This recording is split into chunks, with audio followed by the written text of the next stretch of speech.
Assalamualaikum warahmatullahi wabarakatuh. Alhamdulillahi rabbil alamin. Wa bihi nasta'inu ala umuri dunya waddin wa ala alihi wa sahbihi ajma'in.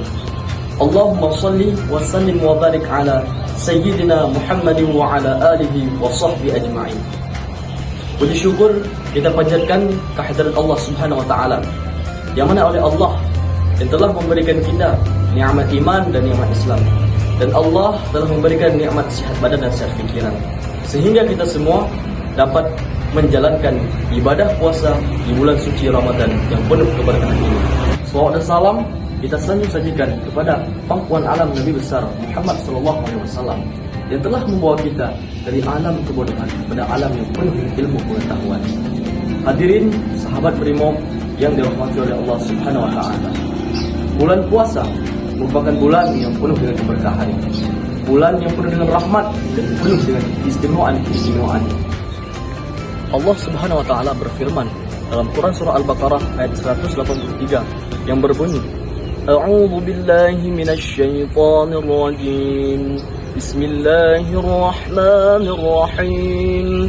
Ya ayyuhalladzina amanu kutiba 'alaikumus shiyam kama kutiba 'alal ladzina min qablikum la'allakum tattaqun. Yang artinya, hai orang-orang yang beriman, diwajibkan atas kamu berpuasa sebagaimana diwajibkan atas orang-orang sebelum kamu, agar kamu bertakwa.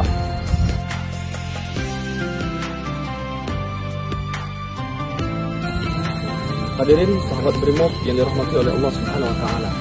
Dari ayat tersebut menjelaskan bahwa kita umat Islam diwajibkan berpuasa di bulan suci Ramadan. Hadirin sahabat Brimob yang dirahmati oleh Allah Subhanahu wa taala. Dalam 30 hari bulan puasa ini ada 3 fase yang harus kita ketahui.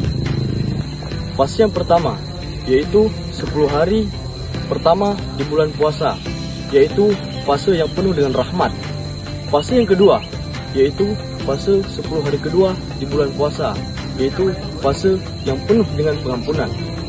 Sedangkan fase yang ketiga yaitu fase 10 terakhir di bulan puasa, yaitu fase pembebasan daripada api neraka, atau istilah lain disebut minan nar.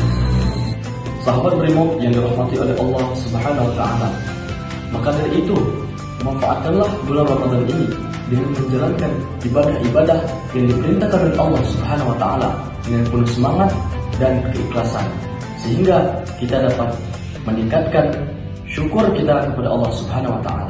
Mungkin itu saja yang dapat kami sampaikan. Hadanallah wa iyyakum ajma'in. Wassalamualaikum warahmatullahi wabarakatuh. Terima kasih.